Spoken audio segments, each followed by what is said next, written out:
बेंगलुरु में मैं फैसले करता हूँ हाजी साहब, एक बच्ची गलत कदम उठाई, उसे बुला को समझाना था। मैं सच में दुआ करता हूँ अल्लाह सबसे पहले मोबाइल नेटवर्क को खत्म कर दे। मरतबा तकरीर में ये बात बोलिया तो एक पढ़ी लिखी औरत, क्या पढ़ी लिखी औरत मुझे फोन कर कर बोली, हजरत तुम्हारा बयान में सुनी, तुम्हें मर्द बना को छोड़ डाल को, औरतों को डांटे बहुत, बच्चा खराब हुआ तो तुम्हें औरतों को जिम्मेदार कराए।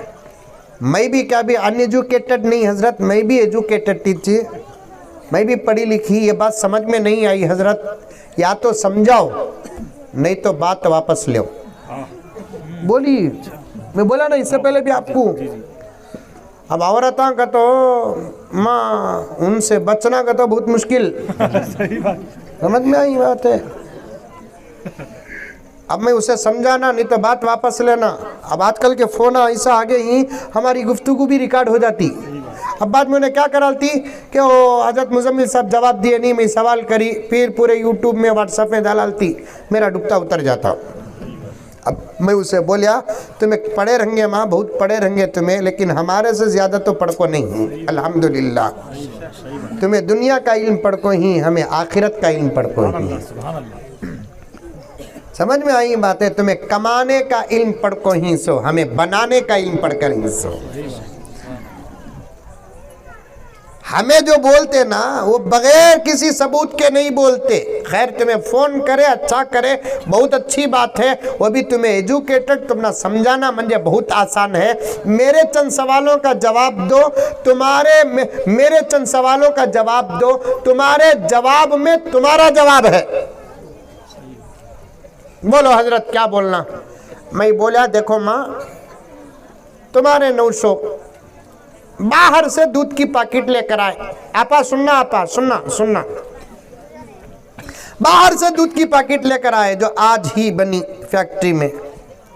ले काको तुम ना दिए, तुम ना रखो बोलकर, तुम्हें कहाँ रखते हैं?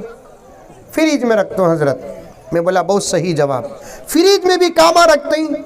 फ्रीजर में रखते हूँ हजरत। हाँ ठीक है, तो दूध वहां रखना सो माँ, वो दूध का कामिच नहीं पड़ा, चाय भी पूछे नहीं, मीठा भी बनाए नहीं, मेहमाना भी आई नहीं, वो दूध वो फ्रिज में था। 8 दिन तक भी फ्रिज में था। 8 दिन के बाद निकाले तो दूध खराब रहता कि अच्छा रहता? माँ पूछा। अच्छा रहता हजरत दूध। माँ 8 दिन दूध बाहर रहा तो खराब हो जाता, फ्रिज में रहते ही अच्छा कहीं को रहता। फ्रिज अच्छी हजरत, उसके वास्ते दूध अच्छा। मैं बोला ये तुम्हारे सवाल का जवाब माँ, खून का कतरा तुम्हारे फ्रिज में जाता, तुम्हें अच्छे रहे तो खतरा अच्छा, तुम्हें खराब रहे तो खतरा खराब।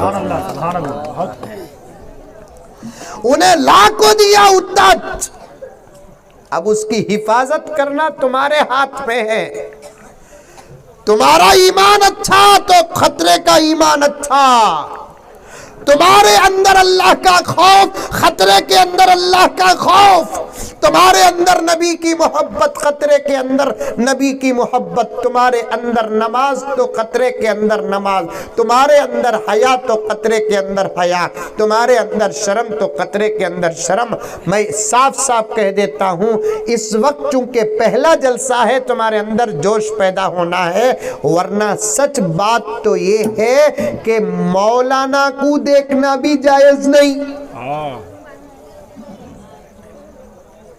क्या कि पहला जलसा रखे, जोश पैदा होने दो को बोल को, लेकिन याद रखो तुम्हें देखना का तो सिर्फ तुम्हारे बाबा को देख सकती, तुम्हारे शौहर को देख सकती, तुम्हारे सगे भाइयों को देख सकती, तुम्हारे मामू को देख सकते, तुम्हारे चिच्चा को देख सकते, तुम्हारे दादा को देख सकते, तुम्हारे नाना को देख सकते, गैर मर्द को नहीं देख सकते। 900 के भाई से बात करना हराम है, खाला के बेटों से बात करना हराम है, मामू के बेटों से बात करना हराम है, फुप्पू के बेटों से से बात करना हराम है, चिच्चा के बेटों से बात करना हराम है। जब ये घर के अंदर के रिश्ते जब इतनी एहतियात के हैं, दूध वाले से कहाँ बात कर सकते हैं, कोथिमीर वाले से कहाँ बात कर सकते हैं, पंडू वाले से कहाँ बात कर सकते हैं। मेरे शेख ने एक जगह पर लिखा है कि एक मर्द की निगाह गलत किसी औरत पर पड़ती है या किसी गैर औरत की निगाह